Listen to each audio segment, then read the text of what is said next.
you go. You have a phone number on here? Oh, yeah. What's that? My phone number's on the email, all that stuff, man. Oh, okay. And then so yeah, How just say, how do you set it up? so just say who you are and say I'm with Extra Dream Catcher. Okay. All right, ready. My name's Craig Reed. I'm a character actor from Reanimator, Insidious, Star Trek Next Generation, and Voyager, Borgs, Aliens, and Humanoids. Done everything from The Call of the Wild with Harrison Ford, The Way Back with Ben Affleck, and 2 latest movies, Spy Hard with Leslie Nielsen, and just many others from TV, from Homefront, and everything from the 70s, 80s, 90s, and that about covers it all the way up today. I do the Hollywood show and any other conventions, cover from horror to space, Star Trek, and sci-fi. So, what are a few random facts about you? What was that? A few random facts about you. Facts about me? Yeah. I lost my arm when I was 20 months old in a car accident. Man. I fell out and was dragged. We did it. It was out of the suicide doors from the back seat to the front seat. Jesus. I ran, was dragged. My cowboy jacket was Roy Rogers' leather cowboy jacket. Saved me. The sleeve got hooked on the door handle, and then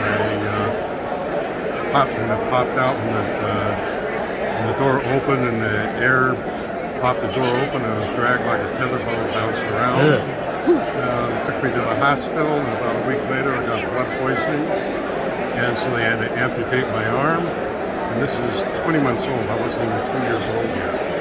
And so I used 2 of my 9 lives, and I'm a walking miracle.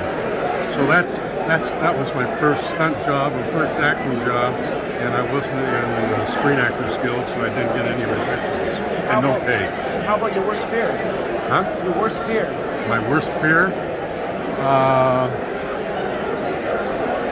I really don't have any worst fears. Yeah. I mean, I've gone through that luckily when I was 20 months old, and I didn't remember that. I remember being in the hospital recovering, but no fear of that.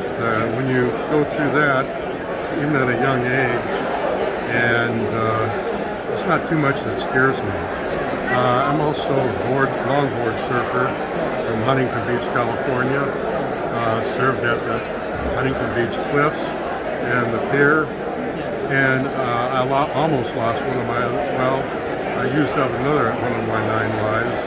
I was in the wintertime, and in wintertime in the Huntington Beach, it walls up to about 10-foot walls. And I was 3/4 out behind, in the back of the lifeguard tower, almost at the end of the pier, and it got overcast and foggy, and then it started walling up. And in Huntington Beach, in that area, when it walls up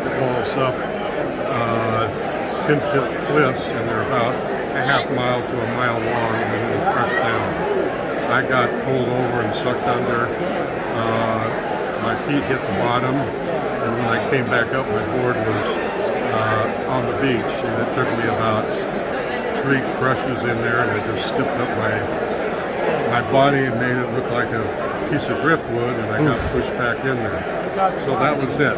So that was the only thing that kind of scared me, but I had in my head was I would have been food for fish. But that was the only time that really concerned me. But after all that, I never go into the big waves. I lost that motivation to be a big macho surfer. So I like the small stuff, 3 to 4 feet, and that's it. And how about a pharaoh, king, or a god? What was that? Would you be a pharaoh, king, or a god? Pharaoh, king, or god? I would be neither. I just like to be a regular person. I don't have any of that stuff. I'm a character actor, and so I see what it does. But the fame and fortune is not that. It's the love of doing what you like doing in the business, and that's kind of like a cliche that they all say, and it's usually a bunch of bull. You know, and to me it's different. I like to do what I'm doing with fans that, oh, you're that guy, and they don't know my name, but they've seen me in a different. I'm a character actor, and that's what I like. I like the character actors because they bring the flavor to any movie. The principal stars, if you didn't have the background actors, and they used extras, and then they brought you, oh, we're going to call you a background actor. But if they didn't have those background actors and the supporting actors and the character actors doing all the other jobs, the principals would look foolish and it would be stupid. Kind of like what most of this stuff is now. What's the story behind the disciple? Star Trek? Yeah. Star Trek Voyager. That's the suit that they made with the first Star Trek movie. Yeah. And a friend of mine that was also an amputee that's now a lawyer, Steve Derillian, he wore that suit in the movie, the first. And then I wore the same suit in the TV series when they introduced the new Borg outfit in the TV series. I wore that as well. And that's Star Trek Voyager, and this is the Star Trek Next Generation. And that is the old Borg outfit. And that took about 3.5 to 4.5 hours to put on. This takes about 3 hours. So I'll say about basically an hour and a half. Wow. And what Star Wars character? What's what? Star Wars character would you be? Borgs, aliens, or humanoids. I do everything. Yeah? What about Klingons? And it's usually with lots of makeup, and I'm usually in the makeup chair for 2 to 3 or 4 hours, depending on what they're doing. And would you be Godzilla or King Kong? What was that? Godzilla or King Kong? Oh, King Kong. Oh, King Kong's amazing. Yeah. How about what rock band would you be in? Rock band?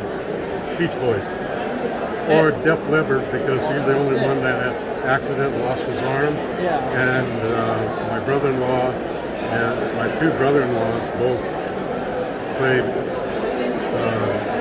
guitars, and my one brother-in-law has a full set of drums, and he's a drummer.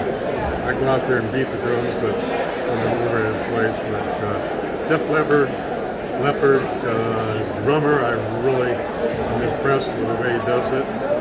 And his right hand, his right or left, whichever one it is, they have it recorded. So he does the one, whatever one it is. I think it's his left arm that is missing. Either one, he had to learn how to do it with all the drums and all the rhythms and with all that stuff. And I think that's amazing. I don't necessarily care for all the music, but just what they did. They kept the band members together. So I'm impressed by the way they operate. And that's the kind of thing I like. Not superficial, but coming from the heart. And how about what cartoon character would you be? Probably, I like, from Looney Tunes, I like Coyote and Yosemite Sam. Oh, they're amazing. Have you met the actors? No. And how about what movie you wish you could have made? The one that I'm going to get a contract to play in. Yeah? Oh, you mean old movies? Probably any of the great westerns. I love westerns. Oh, Clint Eastwood. Huh? Clint Eastwood, John Wayne, fucking the Gunsmoke dude, Matt Dillon. Gunsmoke, I always used to watch Gunsmoke on TV. For movies, John Wayne, Clint Eastwood, it's just classic stuff, the spaghetti westerns. The only western I did was Mag 7 over here. Right here, Mag 7. I played a chain gang prisoner. And would you ever make another sequel to Reanimator? Yes, I would, but they never called me to do that. They did about, I think, 2 or 3 sequels, and then they did the play, the Reanimator play. And I harassed, jokingly, Stuart Gordon, who was the director, and he's the one that hired me on the Reanimator. And this is before he passed away. He passed away back in 1920, unfortunately. And he was just a very great director. And a funny story, I came in, they called me in to audition for him. I came in there, it was him, a couple other people, and all he said was, I want you to scare me. And I'm thinking to myself, what the hell am I going to do? Well, I came in, I have my prosthetic arm on, and so I came up to him, and he's sitting he was right there, and he says, I want you to scare me. And I come back, you know, it felt like 10 hours, and I was thinking, what am I going to do? And so I said, okay, I'm going to choke him. So I brought my other arm up, and come up, and and then I came back and I sit back, and I put my eyes on his eyes, and then he looked at me, and for a couple of seconds he said, you're hired. And then that's what they did in the Reanimator with this one right, where is it? Oh, right there. I came in there and I strangled him in the elevator scene, and he never said what he was going to use me for, but he probably had that, and maybe that's what he was going to do, and I did exactly what he was thinking about, never knowing. So a lot of time it's just timing, being in the right place at the right time, doing the right thing, and you get the job when somebody else doesn't. But they wanted somebody that was an amputee because they wanted to chop off the arm. Because the Reanimator was not like a not like a horror classic like Dracula or any of the other major ones in Frankenstein. It was a cross between Killer Tomatoes, Chainsaw Massacre. When we did the reunion at Monster Palooza back in '17, Barbara Crampton, Jeffrey Combs, and Bruce Abbott was there. John Nolan, which was my makeup artist, that did the Reanimator costume that you guys take copies of. They were all on the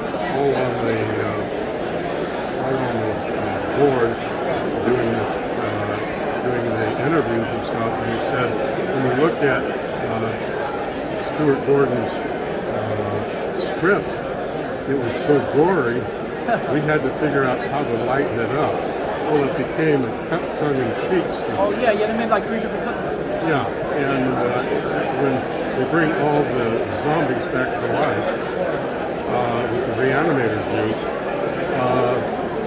one of the guys was Bob Sampson, takes David Gill's head, which was cut off, and throws it up against the wall. And it's just a rubber head, so blood was splashing all over. So it was, we wanted the gore, but they wanted it more animated, so it wasn't more horrifying, but kind of a horror laugh. And all the horror genre people get that, because they understand the stuff. Even the Chainsaw Massacre, there's stuff that you have to laugh at because they really designed it to do that. And it was just, it's just one of those background, behind-the-scenes thing of what goes on in getting cast for a movie and what the actors say, when they're trying to figure out how to do it, so they get the best performance of what they want to do. And there was also collaboration with Stuart Gordon on how they wanted to handle it. And so that was his that was his thing. It wasn't meant to be just an all gore horror picture. It was supposed to be tongue-in-cheek on a kind of commentary on all the horror genre in a fun way, kind of like Leslie Nielsen did with Spy Hard, about all the, spy movies and all that kind of stuff. It was just a spoof and a light, more of a, I don't know if you call it a light, it depends Like a on parody. Depends on how you feel about horror movie, if it was light tongue-in-cheek or a heavy tongue-in-cheek, and it's all your perspective. But that's what this business is all about. Everybody has their own opinion of how to do things, and it's usually never, their opinions are never right or wrong because it's your opinion, and so that counts. And that's, a lot of actors don't understand that because sometimes people like that and they don't like what you do. But that's okay because you're doing what an actor's supposed to do. Bring out feelings, positive, negative, horror, comedy. And if you're doing that, as an actor, you're doing your damn job. It's true. And that's what you get paid for. Would you be E.T., or Gremlin Patrol, SpongeBob, Scooby-Doo, or Felix the Cat? Give me those again. E.T., Gremlin Patrol, SpongeBob, Scooby-Doo, Felix the Cat. Oh, E.T. Hey, appreciate it. It's been excellent dream catcher. Thank you. Thank you. Thank you. Take care.